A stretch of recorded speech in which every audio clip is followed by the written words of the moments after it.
amó tanto al mundo que a su Hijo dio, incluso su vida muriendo en la cruz, y abrió los portales de gloria y luz. Exaltad a Jesús, es el Rey y Señor. Alabad a Jesús, es el buen Salvador. Load sobre todo su nombre inmortal. Él salva a sus hijos del yugo del mal. Cantad a su gloria, pues Hijo es de Dios. Su amor inefable a todos nos dio. Cantad de la historia de la redención, que todos los pueblos entonen canción. Exaltad a Jesús, es el Rey y Señor. Alabad a Jesús, es el buen Salvador. Load sobre todos su nombre inmortal.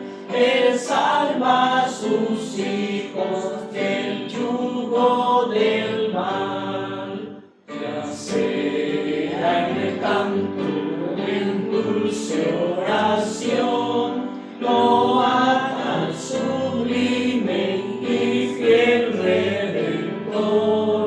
Que jóvenes y ancianos proclamen su amor, que sordos y mudos le rindan loor. Exaltad a Jesús, es el Rey y Señor. Alabad a Jesús, es el buen Salvador. Load sobre todos su nombre inmortal. Él salva a sus hijos del yugo del mal.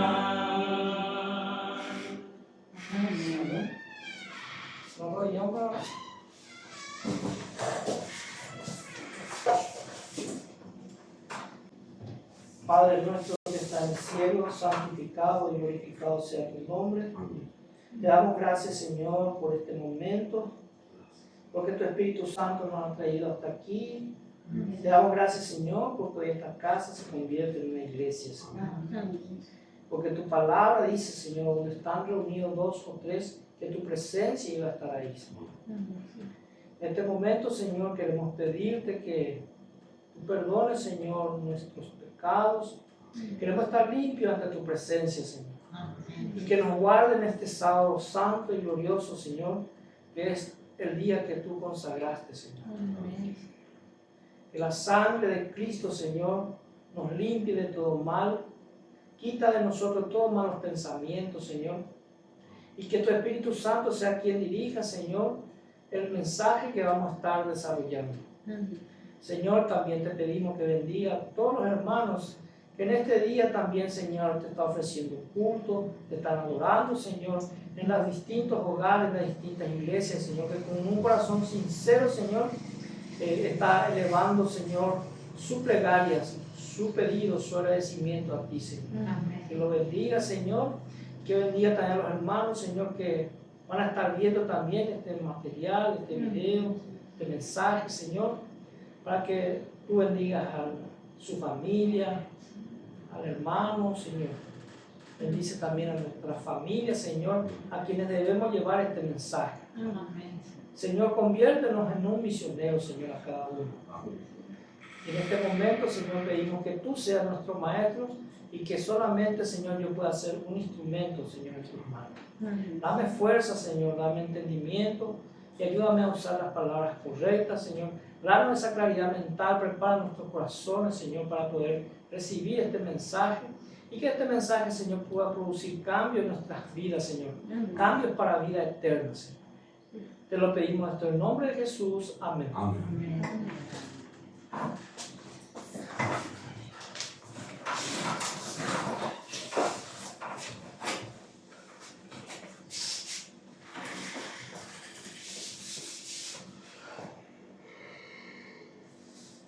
Bueno.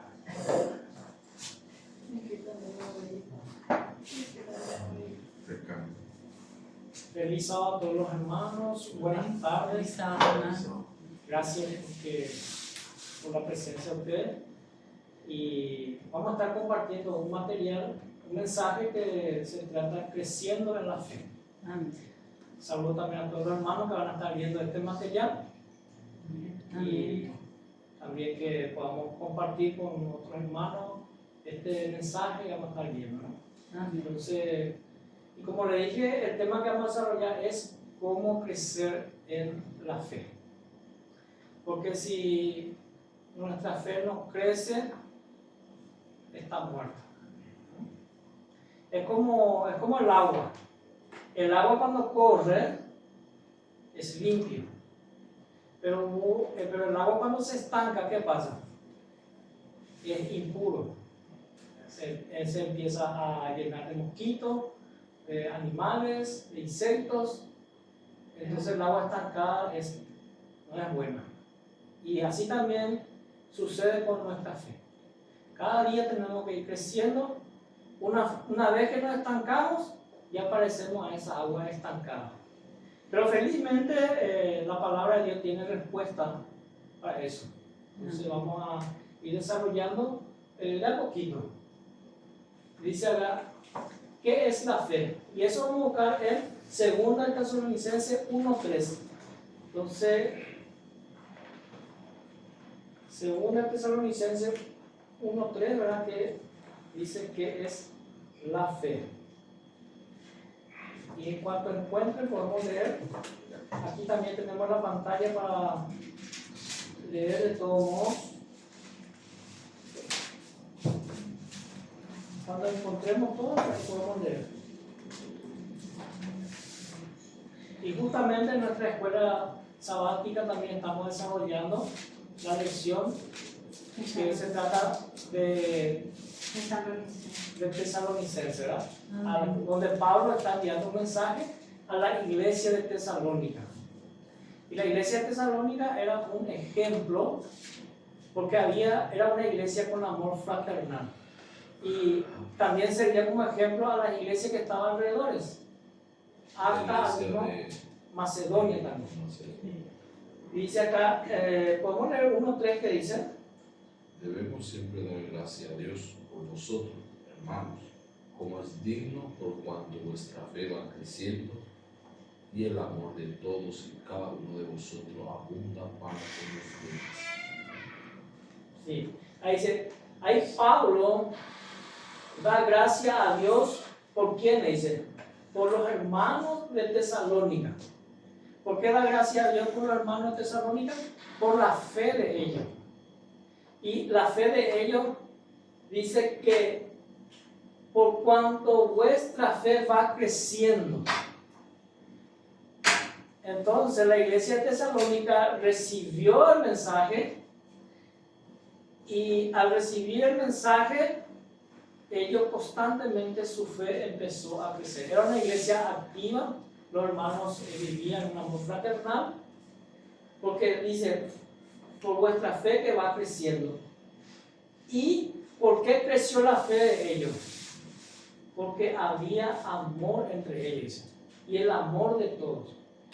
Entonces, donde no hay amor, la fe no puede crecer. ¿Sí? Porque el fruto de que la fe está creciendo es porque hay amor. Y cada uno de vosotros abunda para con los demás. Y no solamente era un amor entre hermanos, entre familia, sino también era un amor, dice, que se extendía más allá a otras iglesias, y era un amor que testimoniaba para con los demás, para gente de afuera estaba percibiendo eso. Y ese es el motivo por el que Pablo le escribe a la iglesia de Tesalónica. Entonces, ahora, ¿cómo comienza la fe? Y la fe dice que comienza con una semilla. Y eso es lo que vamos a estar viendo. Nadie puede tener más fe que la que se le dio. A todos se nos dio la fe. ¿Pero qué hay que hacer, dice? Desarrollar esa fe. Sí. Nadie puede tener más fe que la que se le dio, sin cultivar lo que ya posee, y no hay nada que crezca más rápidamente con la fe cuando se cultiva esa. Entonces, ¿qué hay que hacer con la fe que nosotros recibimos? Hay que cultivar. Y dice que cuando nosotros cultivamos la fe, no hay nada que crezca más rápido que una fe que se cultiva. Ahora, ¿cómo podemos, hermano, cultivar esa fe? Porque eso indica, cultivar algo indica que hay acción. Hay algo que nosotros tenemos que hacer. No podemos tener una fe estática. No podemos recibir el mensaje y quedarnos solamente con la recepción del mensaje. Tenemos que poner en acción eso y tenemos que hacer como la iglesia de Tesalónica, ¿verdad? Irnos más allá. Entonces, y cultivar esa fe. Es como una planta que se cultiva. Que si yo cultivo una planta, pero dejo nomás ahí, capaz que muera esa plantita. Pero si yo empiezo a regar, a cuidar, eso va a crecer. De la misma manera también, nuestra fe tiene que tener ese mismo efecto. Yo no puedo ser el mismo hermano que entró hace 5 años, 10 años o 20 años y está en la misma condición. Espiritual. En la misma condición espiritual. Tiene que haber fruto. Es la evidencia de nuestra fe. Entonces, la fe comienza con una semilla, dice, ¿verdad? Y eso es lo que vamos a ver, que dice, eso está en la Revue Evangel, 10 de junio de 1899, ¿verdad? Ahora, la fe comienza con unas semillas. ¿Qué dice Mateo 17:20? Jesús le dijo, porque de cierto os digo que si tuviereis fe como un grano de mostaza, nada os será imposible. Ahora, ustedes conocen lo que es el grano de mostaza, ¿verdad? ¿Cómo es? ¿Es grande? Es más o menos como la semillita del tomate. Chiquitito. Chiquitito. Creo que es una de las semillas más pequeñas que existe, ¿verdad? Pero cuando crece, yo no conozco la planta de la mostaza, ¿verdad? Pero cuando crece dicen que es grande, que es un árbol grande. ¿Y cómo puede ser una semilla chiquitita que pueda dar árbol grande? Y así también la fe es como una semilla que se sembró en nuestro corazón. Y cuando empieza a crecer, ¿verdad? Se hace grande. Entonces, por eso Jesús dio el ejemplo de un grano de mostaza. Y nada os será imposible, dice. En Mateo 13 dice, la parábola del sembrador. En Mateo 13 dice, otra parábola le relató diciendo, el reino de los cielos es semejante al grano de mostaza que un hombre tomó y sembró en su campo. A la verdad es la más pequeña de todas las semillas, mas cuando ha crecido es la mayor de las hortalizas y se hace árbol. Y vienen las aves del cielo y hacen nido en sus ramas. Ahora no solamente un árbol, sino que también vienen las aves del cielo y hacen nido en sus ramas. Ahora ya se extiende. Dice acá, en Mateo 13 nosotros encontramos la parábola del sembrador. ¿Sí? Aquel día salió Jesús de la casa y se sentó junto al mar. ¿De dónde salió Jesús? De la casa. ¿Y dónde estaba? Se sentó junto al mar, dice, ¿verdad? En la playa. Y se le juntó mucha gente y entrando él en la barca se sentó y toda la gente estaba en la playa. Ahora yo le pregunto, ¿dónde Jesús estaba predicando? ¿Estaba en una catedral, en una iglesia? Él necesitaba un edificio así como nosotros tenemos. En la orilla del mar. A orilla del mar, en la playa, en un bote, dice. Subió a un bote y ahí la gente lo seguía. Y le habló muchas cosas por parábola diciendo, he aquí el sembrador salió a sembrar. Y mientras sembraba, parte de la semilla cayó junto al camino y vinieron las aves y la comieron. Entonces todos conocemos la parábola del sembrador. Como una parábola sencilla, mucha gente dice que no le toma importancia, pero es una parábola muy importante tratándose de la fe, porque la fe tiene que ver con la semilla. Ahora, ¿qué es la semilla? Lucas 8, 11, 15 dice, esta es pues la parábola. La semilla es la palabra de Dios. Entonces yo le pregunto, hermano, si nosotros dejamos de leer la palabra de Dios, ¿será que nuestra fe se va a cultivar, va a crecer? No. Porque ¿cómo se desarrolla la fe? Dice Pablo en Romanos.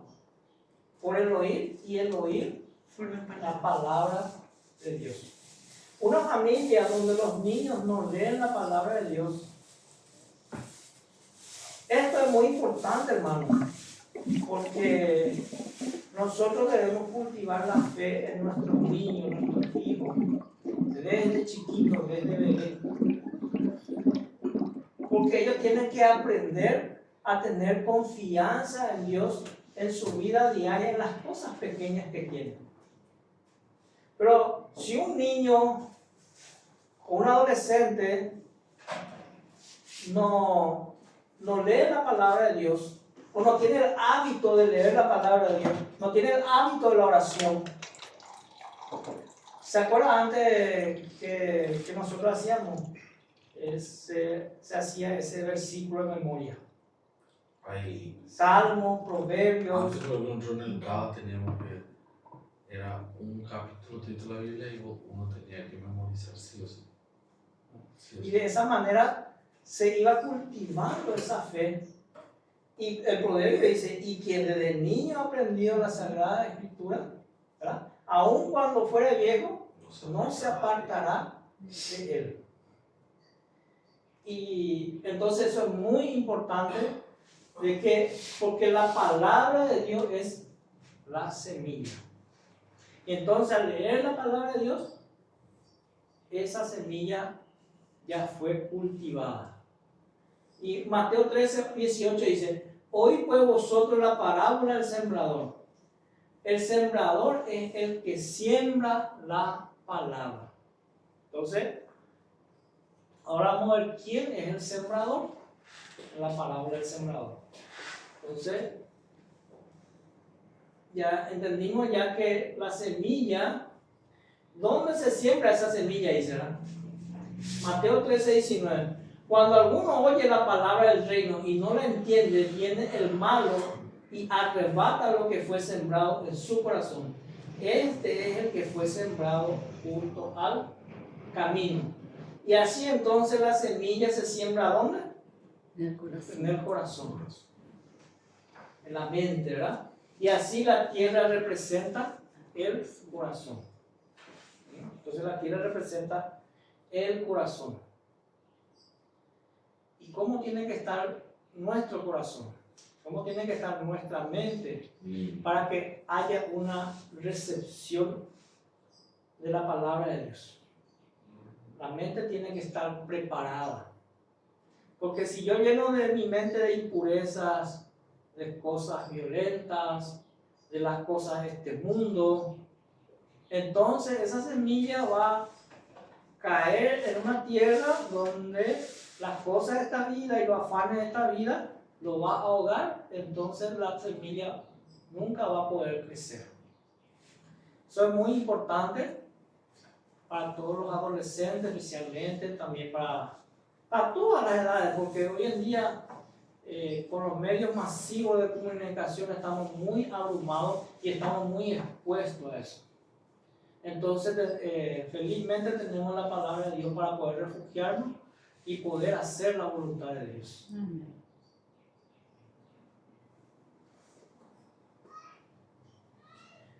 Ahora, el sembrador, ¿quién es? El sembrador siembra la semilla para que los hombres retornen su lealtad a Dios.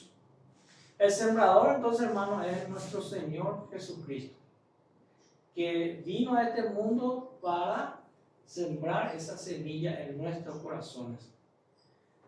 Por medio de la parábola del sembrador, Cristo ilustra las cosas del reino de los cielos y la obra que el gran labrador hace por su pueblo. ¿Quién es el gran labrador? Cristo, ¿verdad? A semejanza de uno que siembra en el campo, Él vino a esparcir los granos celestiales de la verdad.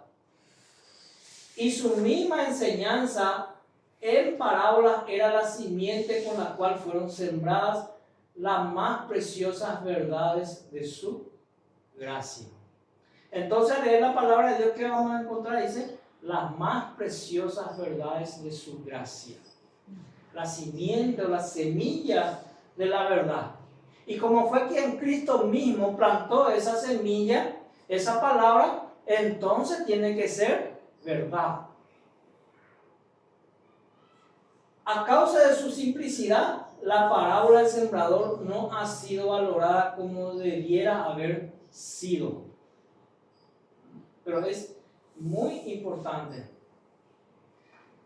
De la semilla natural echada en el terreno, Cristo desea guiar nuestra mente a la semilla del Evangelio, cuya siembra produce el retorno de los hombres a su lealtad a Dios. ¿Qué va a producirse? Va a reproducir el retorno de los hombres a su lealtad a Dios. Entonces, para que un hombre pueda tener lealtad a Dios, ¿qué tiene que hacer? Tiene que leer la palabra de Dios. Esa semilla tiene que estar sembrada en su corazón. Y vivir la palabra. Y vivir la palabra. Entonces, ¿qué entendemos, hermanos? Que un hombre pueda retornar su lealtad a Dios. ¿Qué podemos entender eso? ¿Cómo se traduce eso? Tenemos que ser obedientes. Claro, al leer la palabra de Dios, ¿qué hacemos? Obedecemos. Porque una simple lectura a modo de un periódico, a modo de una revista, tampoco vale. Entonces, pero uno al leer la palabra de Dios va. Ahora mismo, cuando nosotros no leemos la palabra de Dios, ¿a quién está sujeto nuestra lealtad? Al diablo.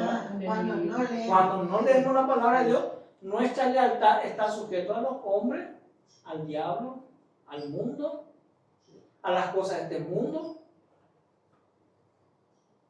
Pero cuando nosotros empezamos a leer la palabra de Dios, y cuando nosotros entendemos que el sembrador que vino a sembrar esa semilla fue Jesucristo, es Jesucristo, y Jesucristo solamente puede sembrar una semilla de verdad en nuestro corazón. Y esa verdad puede producir cambio en nosotros. Y esa palabra de Dios es obedecida por nosotros. Entonces, mi lealtad se torna para Dios y empiezo a obedecer la palabra de Dios. Aquel que dio la parábola de la semillita es el soberano del cielo. ¿Quién es el soberano del cielo? Jesucristo, ¿verdad? Y las mismas leyes que gobiernan la siembra de la semilla terrenal rige la siembra de la simiente de verdad. El mismo ejemplo que la siembra de una semilla, así se siembra la semilla del Evangelio en nuestro corazón.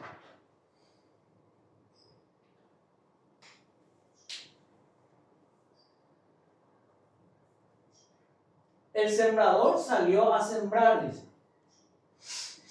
Eso está en Palabra de Vida del Gran Maestro, página 19.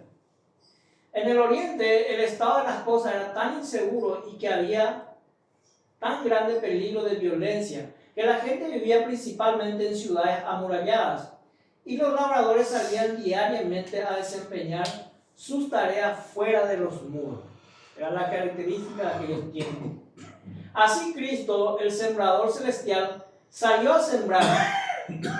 Dejó su hogar de seguridad y paz. Dejó la gloria que él tenía con el Padre antes que el mundo fuese. Dejó su puesto en el trono del universo. Salió como uno que sufre. Como hombre tentado, salió solo para sembrar con lágrimas, para verter su sangre, la simiente de la vida para el mundo perdido. Entonces dice, el sembrador salió a sembrar. Y acá nos dice en la palabra de Dios, el maestro dice que Cristo, el sembrador celestial, salió a sembrar y dejó su hogar de paz, de seguridad, su hogar de gloria que tenía junto al Padre. Para venir a un mundo dejó su puesto en el trono del universo y salió como uno que sufre. Como hombre tentado salió solo para sembrar con lágrimas, para verter su sangre, la simiente de vida para el mundo perdido. Y así es muchas veces, hermano, también como un labrador siembra en soledad, siembra en sufrimiento, solo, con lágrimas, con sacrificio. Pero cuando va a recoger el fruto hay alegría, hay gozo. Entonces, y Jesús dice que sembró con lágrimas. Y con su sangre. Y ciertamente, hermano, cuando nosotros recibimos este mensaje, cuando nosotros recibimos la verdad, Jesús mismo dijo en su palabra que el camino que conduce a la vida eterna es angosto. Y por ese camino angosto nosotros tenemos que andar. Y muchas veces tenemos que enfrentar sufrimiento, pruebas, soledad, lágrimas. Pero como dice el apóstol Pablo, él estaba gozoso por seguir los mismos padecimientos de Cristo. Y Cristo hizo todo eso por nosotros. Él dejó su trono para poder sembrar esa semilla de verdad, la palabra de Dios en nuestro corazón.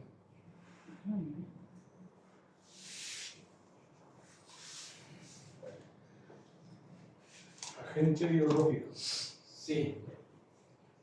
Entonces dice, sus servidores deben salir a sembrar de la misma manera. ¿Y quiénes son sus servidores, hermano? ¿Somos? Nosotros. ¿Y qué debemos hacer? Dice, debemos salir a sembrar de la misma manera. Cuando Abraham recibió el llamamiento a ser un sembrador de la simiente de verdad, se le ordenó: vete de tu tierra y de tu parentela y de la casa de tu padre, a la tierra que te mostraré. Y salió sin saber a dónde iba. Y así Abraham dice que fue y sembró la semilla de la verdad, al cual recibió el llamamiento. Así el apóstol Pablo, orando en el templo de Jerusalén, recibió el mensaje de Dios: ve, porque yo te tengo que enviar lejos a los gentiles. Entonces, cada uno recibe un llamado. Así los que son llamados a unirse con Cristo deben dejarlo todo para seguirlo a Él. Cada uno recibimos un llamado. ¿Y qué debemos dejarlo? Dice todo. Eso significa renunciar a este mundo. ¿Y qué muchas veces significa renunciar a este mundo?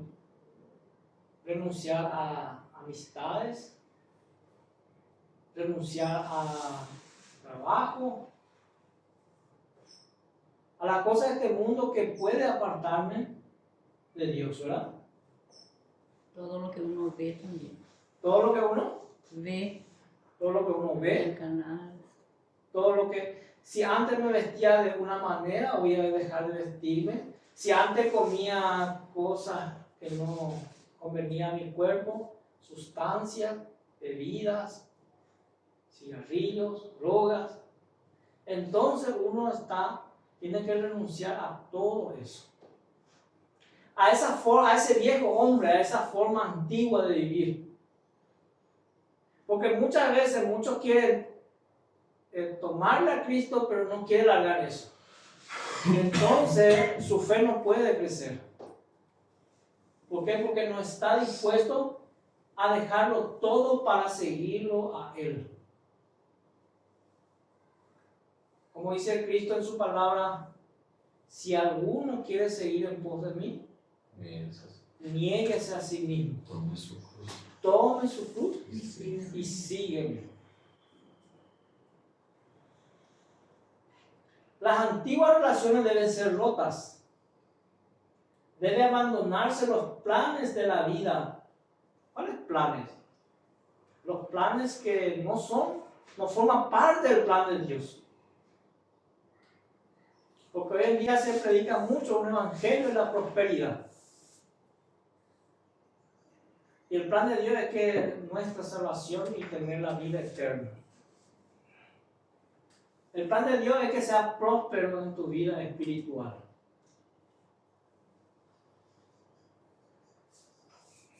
Deben renunciarse a las esperanzas terrenales. La semilla debe sembrarse con trabajo y lágrimas, en la soledad y mediante el sacrificio. ¿Cómo debe ser sembrada la semilla? Dice. La soledad y mediante el sacrificio. Debe sembrarse con trabajo y lágrimas. Así como Cristo sembró con lágrimas, con sufrimiento, ¿verdad? Sus servidores también tienen que sembrar esa semilla. Pero en este párrafo, en la palabra de Dios, el gran maestro Paine me dice que este trabajo va a tener sus pruebas. ¿Y por qué ella nos advierte? Para que no nos desanimemos. Porque si nosotros predicamos un mensaje del mundo, no sufriríamos persecuciones ni pruebas. Pero como predicamos un mensaje de verdad que está en oposición a un mundo de pecado, entonces debemos enfrentar trabajos, lágrimas, muchas veces la soledad, y lo tenemos que hacer mediante sacrificio. El que no está dispuesto a sacrificarse, entonces no puede llevar este mensaje. Puede faltar recursos, puede faltar muchas cosas, hermanos, pero cuando Dios nos llama y nos llama para enviar este mensaje, Él provee todo. Él provee también, ¿verdad? Entonces, y ahí habla de las lágrimas, del sacrificio, de todo lo que se va a pasar, es por las luchas que uno como cristiano puede tener al enfrentarse a las cosas que los seres humanos no pueden dar, ¿verdad? Al predicar su palabra. Porque no todos aceptan. Entonces uno va a encontrar muchos tropiezos y sabemos que la victoria la obtenemos ya con Cristo, que ya venció. amén. Y cuando enfrentamos esos tropiezos, entonces debemos renunciar a nuestra fe. Debemos renunciar a nuestro llamado. Ahí debemos ser más fuertes porque sabemos que no estamos solos, que estamos con la presencia del que realmente nos dio esa fe, que es nuestro Señor Jesús. Que no nos desampara.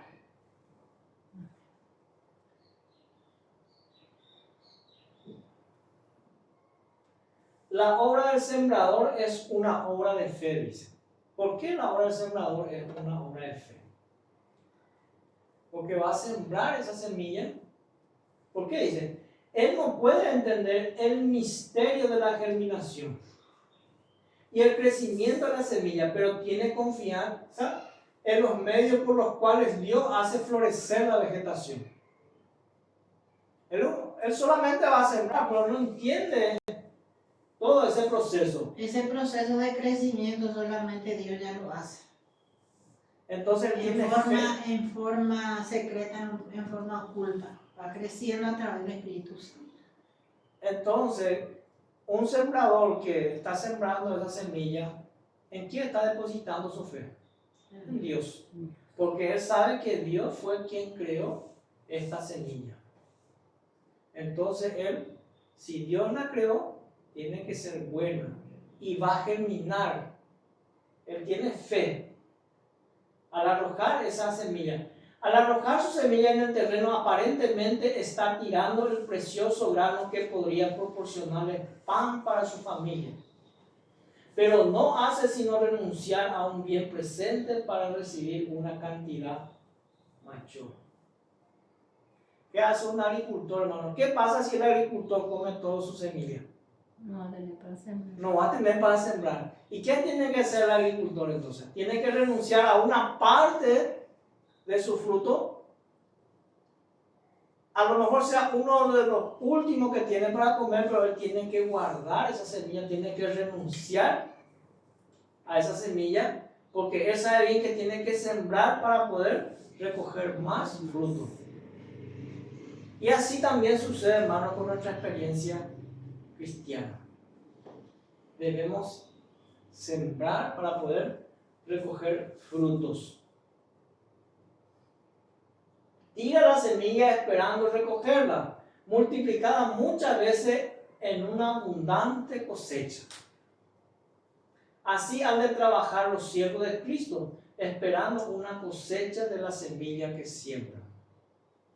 Entonces, así tienen que trabajar, ¿quiénes? Los siervos de Cristo. Porque Cristo es el que siembra la semilla. Eso está en Palabra de Vida, Gran Maestro, página 45. En buena tierra.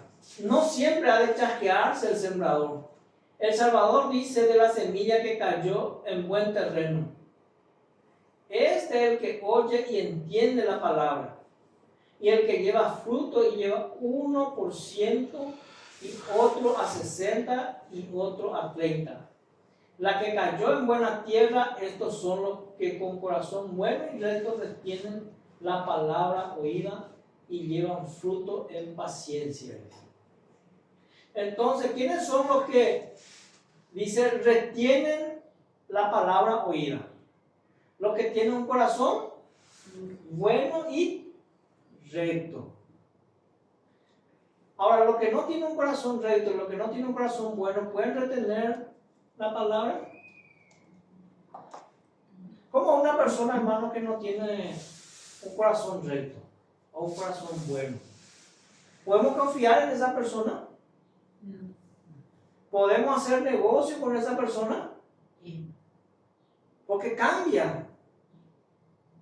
Ahora, si una persona tiene un corazón recto, un corazón bueno, ¿es una persona confiable? Sí. Entonces, a Dios le agrada una persona que tiene un corazón recto. Así como lo fue David. David dice que tenía el corazón de Dios. Entonces, David llegó a agradar a Dios. Entonces dice, y este corazón recto retiene la palabra oída y llevan fruto en paciencia. Por eso estamos hablando, hermanos, de que es muy importante, porque a través de la palabra de Dios, a través de esa semilla que se siembra con fe, uno retorna su lealtad a Dios. Y uno al retornar su lealtad a Dios puede tener un corazón bueno y recto. No importa si antes nuestro corazón no era bueno y no era recto, porque no conocíamos la palabra de Dios, porque estábamos en el mundo o porque nunca entendimos de esta manera. Pero hoy el Evangelio nos encontró y esa semilla germinó en nuestro corazón. Y entonces esa semilla empieza a crecer y mi vida espiritual empieza a crecer. Y voy dejando aquellas cosas que antes me ataban a este mundo de pecado. Y ahora ya mi lealtad y mi corazón ya le pertenece a Cristo. Ahora, ¿cómo es, hermano, una persona que tiene el corazón recto y corazón bueno, dice, palabra de vida del gran maestro nos aclara. Dice, ¿qué es un corazón recto?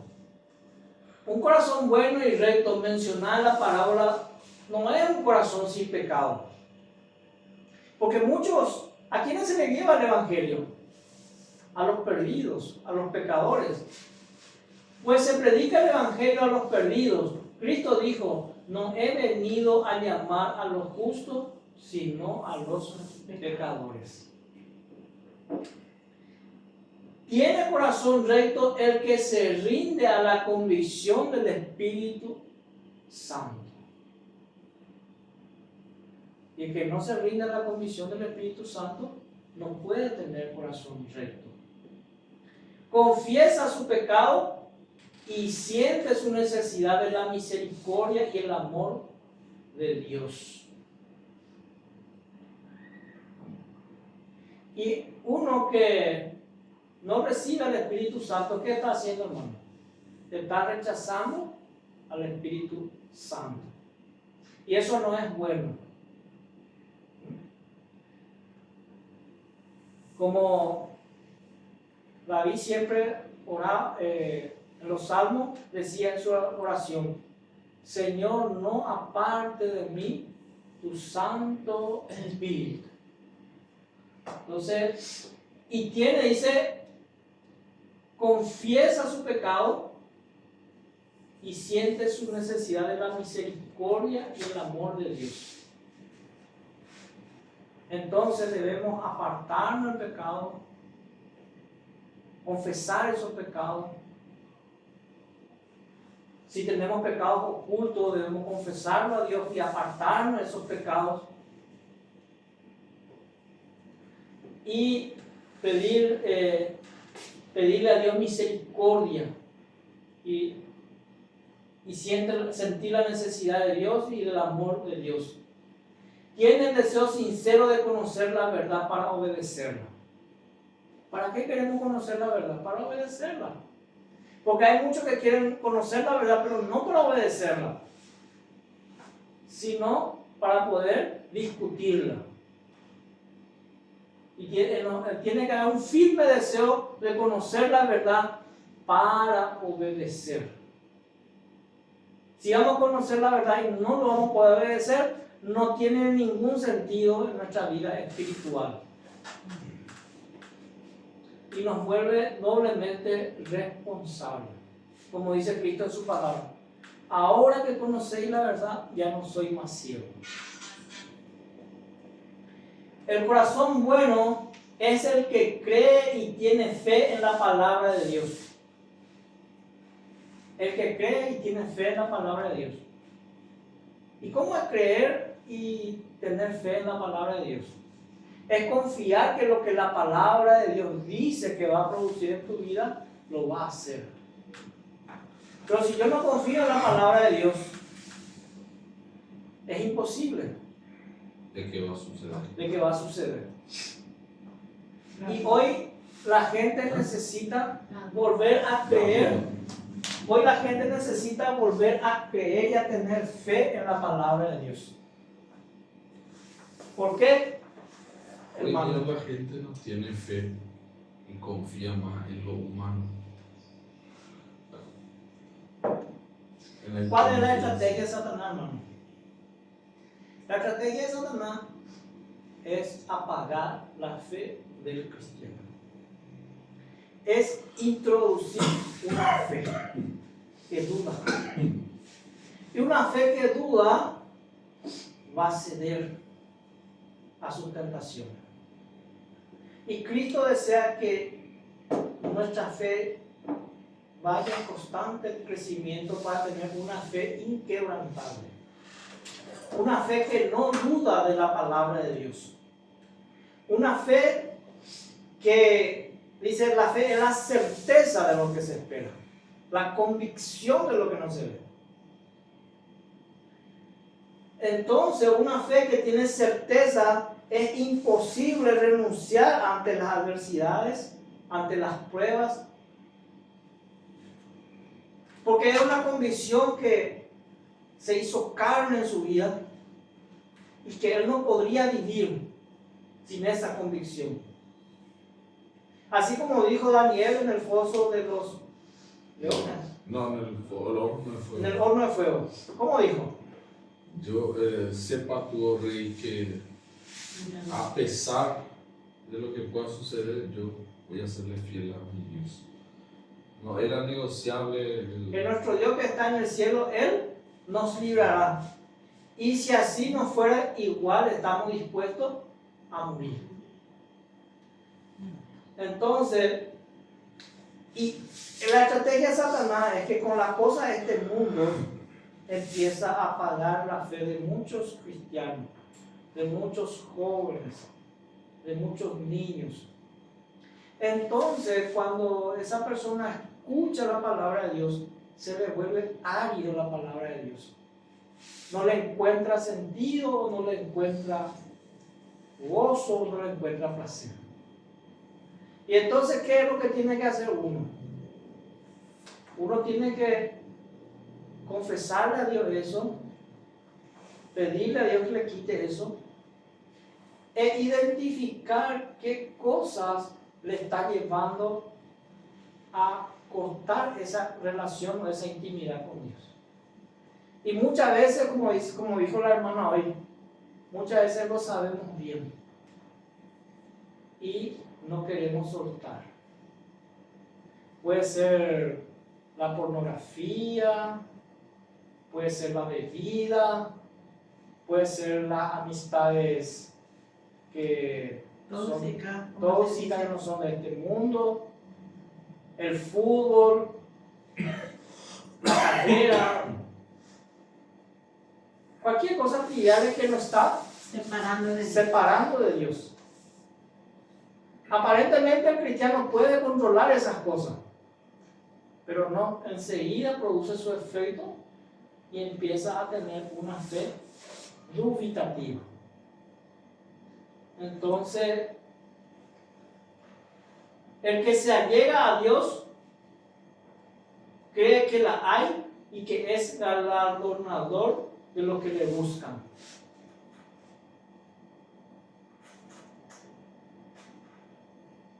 Y este está basado en la parábola del sembrador.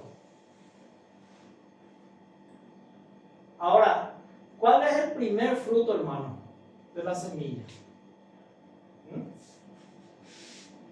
Dice acá, aquel brote empieza a crecer y se yergue sobre el terreno. Entonces, el primer fruto de esa semilla empieza a brotar. Y así también la palabra de Dios, cuando nosotros recibimos, empieza a brotar en nuestro corazón. Queremos conocer más, queremos profundizar más. Entonces aquí nosotros vemos un brote. Pero ese brote tiene hojas, tiene tallos. No. Un brote muy tierno. Pero para su edad es una semilla, es un brote perfecto. Porque eso es lo que se espera de él. Es un brote. Pero pasado el tiempo, ¿qué nosotros esperamos de ese brote? Que siga siendo brote. Que crezca. Entonces, pasado un tiempo, él crece y se empieza a afirmarse sobre el terreno. Y pasado otro tiempo, crece ese brote y empieza a tener pequeñas hojitas. Y pasado más tiempo, dice, sale una nueva hoja, salen dos más, cada una de ellas tan hermosa como su gemela. La tercera aparece también, ahora ya es un tallo, ya tiene un tallo. Y sigue creciendo. Presenta un aspecto muy distinto al que tenía al principio. Realmente diferente, pero no necesariamente más perfecto que el primero. Entonces, hermanos, nosotros acá vemos que se sembró la semilla, tuvo un brote y fue creciendo ese brote. Y cada crecimiento es perfecto para el tiempo que le tenía que crecer. Y supongamos que este proceso haya llevado 3 meses, 6 meses. Pero ¿qué pasa que si este brote, pasado una semana, 15 días o un mes, sigue siendo brote? ¿Es perfecto ese brote? No. ¿Por qué? No ha avanzado su crecimiento. No ha avanzado su crecimiento. Y uno mira ese brote, pero eso algún problema tiene. Porque para su edad, para su tiempo, debía estar creciendo ya. Y así también es la vida cristiana, hermano. Yo no puedo ser el cristiano que conoció este mensaje hace 5, 10 o 20 años y que no ha experimentado un cambio. Hay algo que está en mi corazón por la cual esa semilla no brota. ¿O cuántos son los que han perdido su primer amor? Hay muchos que recibieron esta semilla brotó, produjo fruto, pero se dejó de cultivar, se dejó de regarla, se estancó esta semilla y finalmente se echó a perder. Pero hay esperanza para esas personas en la palabra de Dios. Y el sembrador, que es Jesús, puede volver a sembrar esa semilla en tu corazón, en nuestro corazón, para volver a creer en la palabra de Dios, para que nuestra vida espiritual tenga sentido y por sobre todas las cosas para que nuestra vida cambie y para retornar nuestra lealtad a Dios y ser obediente a su palabra. Y así, cuando nuestra vida cristiana va en constante crecimiento, vamos, como dice el apóstol Pablo, vamos en crecimiento y vamos en perfección, en santidad. Eso está en la Revista Evangélica del 18 y 25 de julio y 1 de agosto de 1899.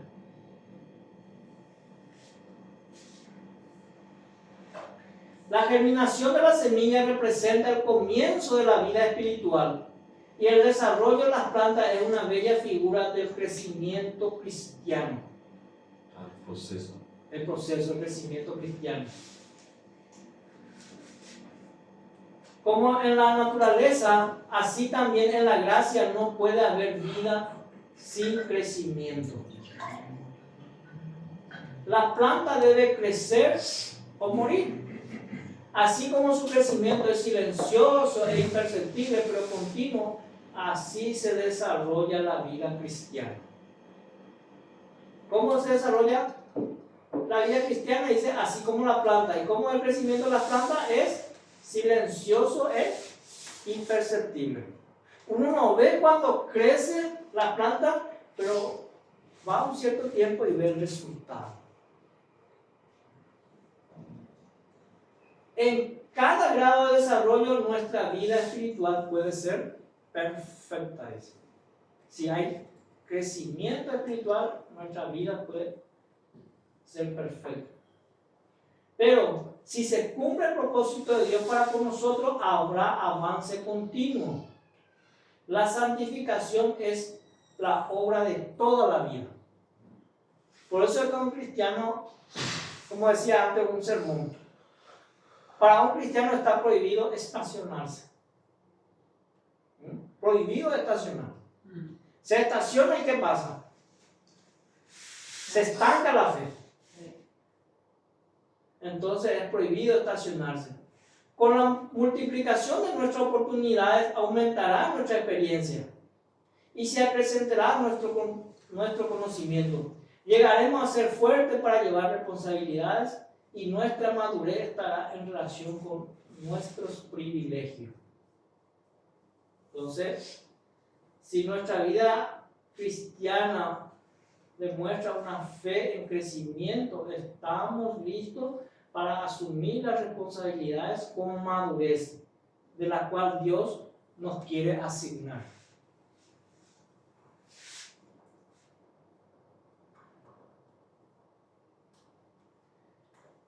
Dice en Palabra de Vida del Gran Maestro, página 46. La planta crece al recibir lo que Dios ha provisto para sustentar su vida. Hace penetrar sus raíces en la tierra. Absorbe la luz del sol, el rocío y la lluvia. Recibe las propiedades vitalizadoras del aire. Así el cristiano ha de crecer cooperando con los agentes divinos. Entonces, cuando la semilla de la palabra de Dios es sembrada en nuestro corazón, ¿qué tiene que hacer? Tiene que echar raíz. A muchos les gusta estudiar la palabra de Dios, pero solamente les gusta estudiar en forma superficial. Entonces, esa semilla no hace raíz y no puede recibir los nutrientes para que su fe tenga fortaleza. Entonces, ¿y cómo es que la palabra de Dios va a tener raíz en nuestro corazón? Si es que profundizamos, si es que estudiamos con oración y con humildad, si pasamos tiempo con Jesús, pasamos tiempo con Dios, y si aprovechamos todas las oportunidades las cuales Dios nos ofrece para nuestro crecimiento espiritual. Pero ¿qué sucede? Muchas veces un cristiano no aprovecha todas las oportunidades. O dice, no, hoy es sábado, estoy un poco cansado, me voy a quedarme a acostar, a dormir. No voy a ir a compartir en la iglesia la palabra de Dios, no voy a congregarme con los hermanos. Entonces, ¿cómo es que mi fe va a crecer? Si yo mismo le estoy dando oportunidad al diablo para ser vencido por él. Y en ese momento nosotros tenemos que levantarnos y hacer fuerza, pedirle a Dios para que nos ayude. Recibe las propiedades vitalizadoras del aire, así el cristiano ha de crecer cooperando con los agentes divinos. Sintiendo nuestra impotencia, hemos de aprovechar todas las oportunidades que se nos dan para adquirir una experiencia más amplia. Así como la planta se arraiga en el suelo, así hemos de arraigarnos profundamente en Cristo. Así como la planta recibe la luz del sol, el rocío y la lluvia, hemos de abrir nuestros corazones al Espíritu Santo. Entonces, solamente un corazón que abra la influencia del Espíritu Santo es que puede recibir, dice, la luz del sol, puede recibir la lluvia, puede recibir el rocío, que son que van a vitalizar esa semilla que está en su corazón. Pero un corazón que no abre su influencia del Espíritu Santo no puede recibir estos beneficios. Así como las plantas reciben el beneficio de la luz del sol, del agua, de la lluvia. Ha de hacerse la obra no con ejército ni con fuerza, sino con mi espíritu, ha dicho Jehová de los ejércitos. ¿Cómo se ha de hacer la obra? Dice, con mi espíritu, con el Espíritu Santo.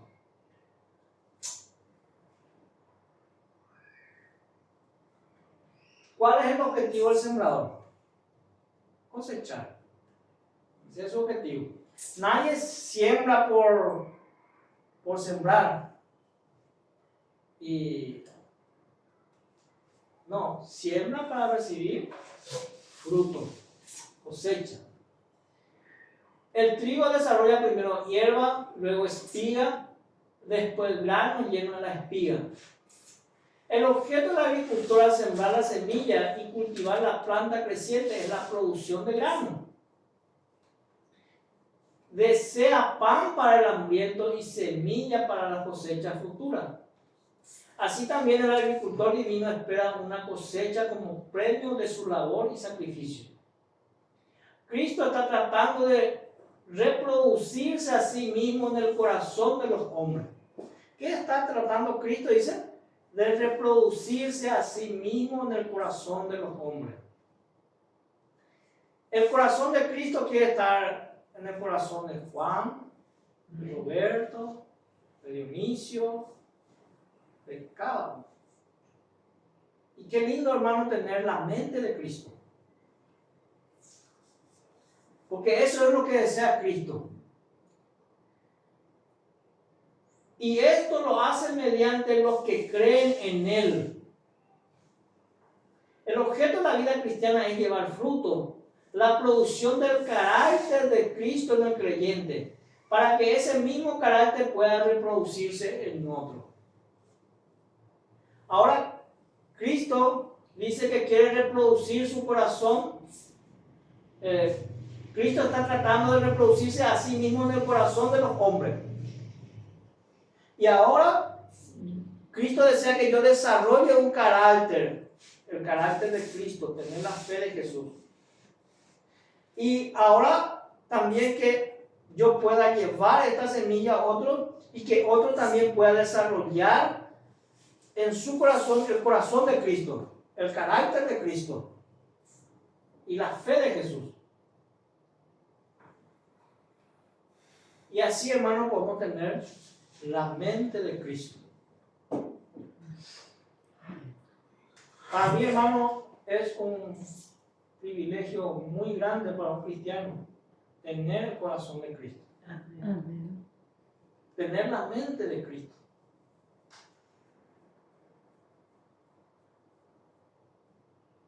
Y no sé, hermano, si aún me merezco. Y no sé, hermano, si cada uno nos merecemos eso. Porque me imagino que el corazón de Cristo es un corazón tierno, un corazón lleno de amor.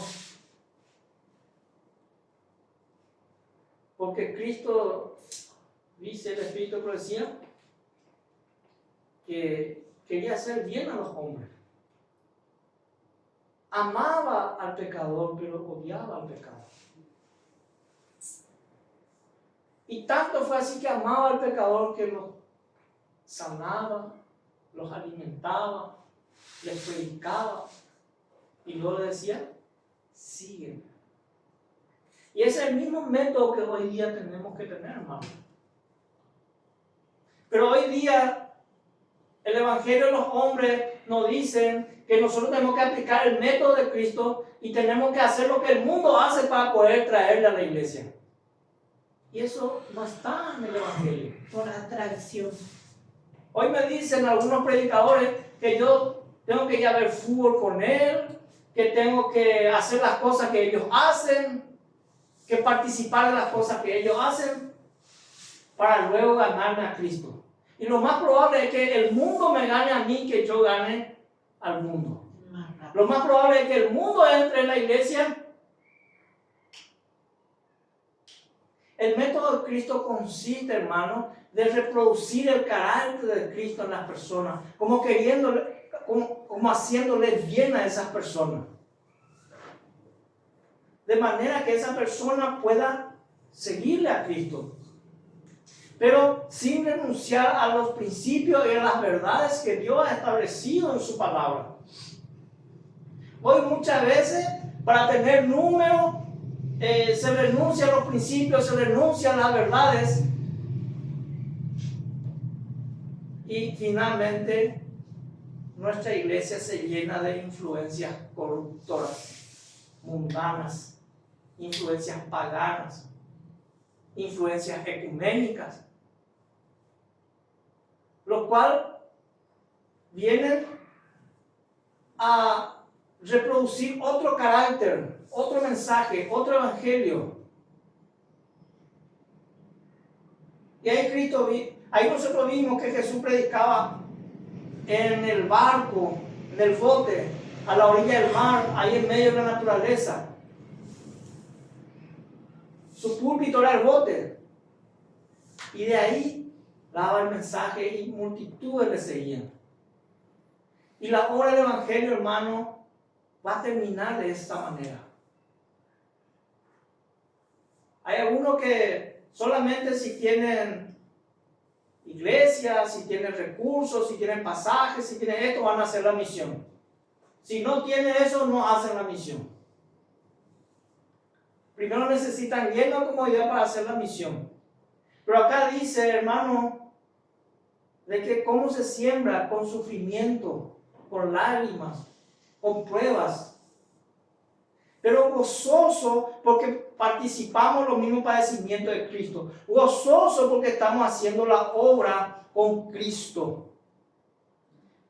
sabiendo que Cristo dejó todo por nosotros.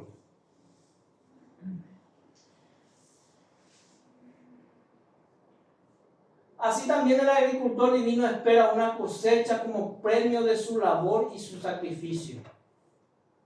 Cristo está tratando de reproducirse a sí mismo en el corazón de los hombres, y esto lo hace mediante los que creen en Él. El objeto de la vida cristiana es llevar fruto, la reproducción del carácter de Cristo en el creyente para que ese mismo carácter pueda reproducirse en otros. Eso ya lo leí. La planta no germina, crece o da fruto para sí misma, sino que da simiente al que siembra y pan al que come. Así ningún hombre ha de vivir para sí mismo. ¿Cómo dice? Ningún hombre ha de vivir para sí mismo. El cristiano está en el mundo, ¿cómo qué dice? Como representante de Cristo para salvación de otras almas. Hoy nuestra mente está tan contaminada por las cosas de este mundo. Y no sabemos para qué estamos en este mundo. Que estamos, dice, para representar a Cristo. Para tener su carácter, para tener su mente. ¿Y cómo era Cristo? ¿Cómo era Cristo cuando le hacía bien a las personas? ¿Esperaba Cristo algo a cambio? No. ¿Qué esperaba Cristo? Su entrega a Dios. Hoy día nosotros cuando vamos a hacer algo por alguien, muchas veces esperamos algo a cambio.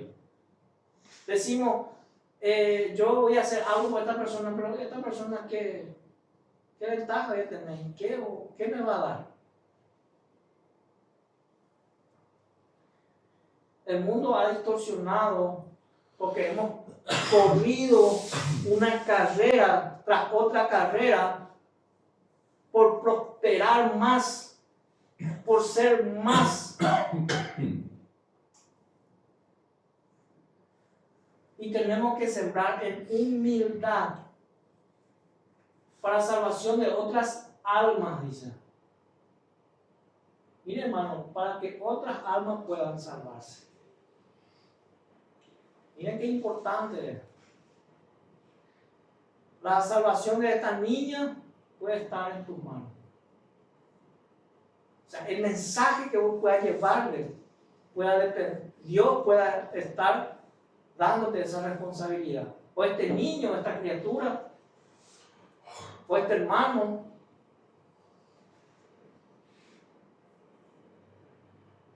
No puede haber crecimiento o fructificación en la vida que se centraliza en el yo. Si habéis aceptado a Cristo como vuestro Salvador personal, habéis de olvidar vuestro yo y tratar de ayudar a otros. Y eso es el Evangelio, hermano. Gastar y gastarse en este mensaje. Así como hicieron los apóstoles. Así como hizo Cristo. Hasta que entregó su vida por nosotros. Y el apóstol Pablo dice que también nosotros debemos entregar la vida por nuestros hermanos.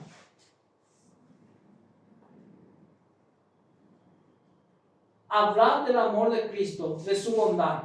Cumplir con todo deber que se presente. Llevar la carga de las almas sobre vuestros corazones. Y por todos los medios que estén a vuestro alcance, tratar de salvar a los perdidos. A medida que recibáis el Espíritu de Cristo, el Espíritu de amor desinteresado y trabajo por otros, iréis creciendo y dando frutos. Las gracias del Espíritu madurarán en vuestro carácter. Se aumentará vuestra fe, vuestras convicciones se profundizarán, vuestro amor se perfeccionará. Reflejaréis más y más la semejanza de Cristo en todo lo que es puro, noble y bello.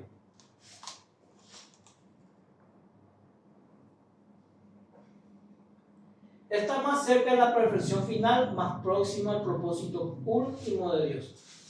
Pero aún así, no por ello es más perfecto en su estado actual que cuando era un simple retoño surgiendo de la tierra. Y ahora nosotros vimos que este brote ya tiene semilla, ya tiene frutos, ya está para la cosecha. Y vemos la cosecha y cuando es lindo nos gozamos porque hubo una buena cosecha. Y no por eso que la semilla es más bueno que el brote. Porque si no existía el brote no iba a poder ser la semilla. Tanto la semilla es perfecto para su tiempo, así como el brote fue perfecto para su tiempo. Con el tiempo crece hasta su altura definitiva, se forma la espiga y aparece la inflorescencia, añadiéndole aún más belleza. Finalmente se llena de grano, es la espiga en su plenitud, perfecto. Y cada grano no lo es menos. La obra de Dios está allí consumada. Y aquel que empezó la buena obra en nosotros, Él la terminará, dice. Ha sido perfeccionada, ha alcanzado la perfección de acuerdo con el designio que Dios tuvo para ella al concebirla. Hoy muchos hermanos, muchos predicadores, muchos pastores, están enseñando que podemos llevar una vida cristiana y que podemos seguir pecando. Pero acá dice que tiene que haber crecimiento en nuestra vida cristiana. Porque si yo sigo pecando y confesándolo y pecando, entonces, ¿qué es mi vida cristiana? Se va a estancar. Se va a derrumbar mi vida cristiana. Y acá dice que en cada etapa mi vida cristiana tiene que ir en crecimiento. Como dice el apóstol Pablo, no pretendo ya haberlo alcanzado, sino que me extiendo hacia adelante y prosigo la meta. Y el apóstol Pablo dice, mire que aquel que piensa que está firme, mire que no caiga. Entonces la vida cristiana es un constante de santificación. No podemos nosotros estacionarnos porque el alma que ora y no trabaja, muy pronto dejará de orar, dice. Pero el alma que trabaja y no ora, muy pronto dejará de trabajar.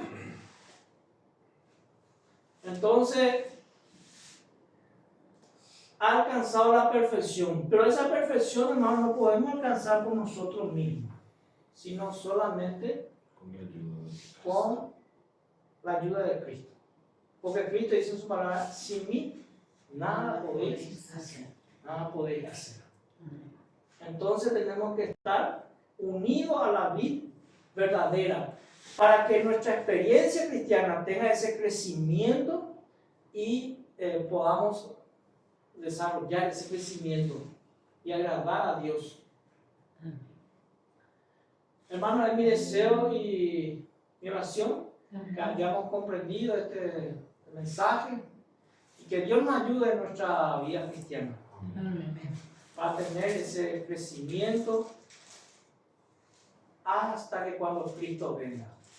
Y que podamos desarrollar el carácter de Cristo en nuestras vidas. Oremos por eso.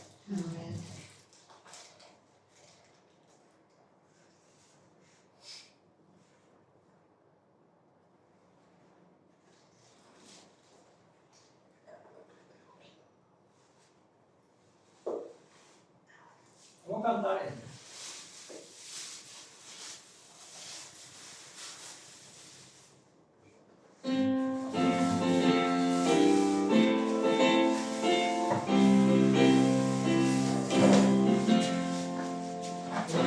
En Cristo el Redentor, se salva hoy el pecador, haz que que sin merecer perdón recibe plena salvación.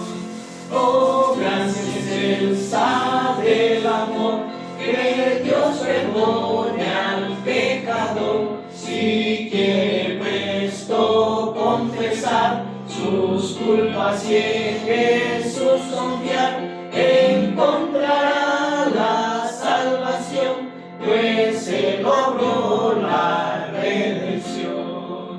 La vida antigua ya pasó y todo en nuevo se tornó, y aunque nada tenga aquí, herencia eterna tiene allí. Oh, gracia excelsa del amor, que Dios perdone al pecador, si quiere presto confesar sus culpas y en Jesús confiar, encontrará la salvación, pues se logró la redención. Aquí cual peregrino es, mansión allá tendrá después, arriba en gloria con Jesús, quien redimió en la cruz. Oh, gracia excelsa del amor, que Dios perdone al pecador, si quiere presto confesar sus culpas y en Jesús confiar, encontrará la salvación, pues se logró la redención. Vamos a orar. Voy a pedir a la hermana Lidia que dirija la oración. Padre nuestro que estás en los cielos, santificado sea tu nombre, Padre amado. Amén. Gracias te damos, Señor, por más un santo sábado que nos regala, Señor. Sí, Señor. Gracias te damos, Señor, por esta reunión, Señor, que tenemos aquí con los hermanos, por esta iglesia en casa. Gracias te damos, Padre amado. Sí, Señor. Te pedimos, Señor, que nos ayude, Señor, para que estas enseñanzas, Señor, que pueda germinar en nuestro corazón, pueda crecer con tu ayuda, Señor, que tu Espíritu Santo pueda obrar siempre en nuestros corazones, Señor, para que sí podamos ir creciendo cada vez más, Señor. Amén. Podamos llevar tu palabra, Señor, a otras personas también, Padre amado. Ayúdanos, Señor. Te pedimos, Señor, que bendigas a cada familia nuestro también, a los hermanos, donde quiera que se encuentren, Señor. Que tu amor, tu bendición sea con ellos, Señor. Amén. Y, Señor, nos encomendamos en tus preciosas manos nuestra Padre, en el nombre bendito de tu Hijo amado Jesús. Amén. Amén.